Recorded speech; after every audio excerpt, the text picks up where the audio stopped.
या बातमीचे प्रायोजक आहेत hotel Badepir, Laxmi market, Vijapur west, Solapur. दुसरी शाखा मुस्लिम बादशाहपेठ, जिंदाशाह मदार चौक, सोलापूर। बहुजन क्रांती मोर्चा, भारत मुक्ती मोर्चा, राष्ट्रीय पिछड़ा वर्ग मोर्चा व राष्ट्रीय परिवर्तन मोर्चा यांच्या संयुक्त विद्यमाने समस्त भारतीयांच्या मतदानाचा मूलभूत अधिकार संपवणे व लोकशाहीच्या रक्षणाकरता तसेच बहुजन समाजाच्या मूलभूत व संविधानिक तसेच अधिकार वाचवण्यासाठी त्यांच्यावर होणाऱ्या अन्याय अत्याचाराविरोधात न्यायासाठी आणि स्थानिक स्तरावरील महत्त्वपूर्ण मुद्द्यांना घेऊन बहुजन समाजातील देशभरातील हजारो संघटनांद्वारे बहुजन समाजाशी संबंधित महत्त्वपूर्ण स्थानिक मुद्द्यांवर राष्ट्रव्यापी विशाल जन आक्रोश रॅलीची घोषणा करण्यात आली आहे। ही रॅली महात्मा बसवेश्वर पुतळा कोंतम चौक येथून जिल्हाधिकारी कार्यालयावर बुधवारी 15 ऑक्टोबर 2025 रोजी दुपारी 12 वाजता निघणार आहे। विद्यमान केंद्र सरकार व राज्य सरकार तसेच प्रशासनाची मूलनिवासी बहुजन समाज विरोधी नीती व धोरणांविरोधात आणि बहुजन समाजाच्या ऐतिहासिक आणि संविधानिक हक्कांकडे दुर्लक्ष करण्याच्या विरोधात सामाजिक न्यायासाठी काढली जात आहे। तरी नम्र विनंती की मूलनिवासी बहुजनांच्या हक्क अधिकाराच्या लढाईत एकजूट होऊन सहभागी व्हावे आणि संविधान आणि सामाजिक न्यायाचे रक्षण करावे। तसेच या जन आक्रोश रॅलीला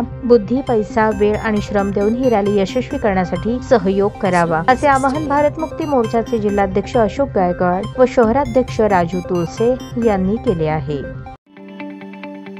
ताज्या बातम्या पाहण्यासाठी प्राईम महाराष्ट्र न्यूज चॅनलला सबस्क्राईब करा।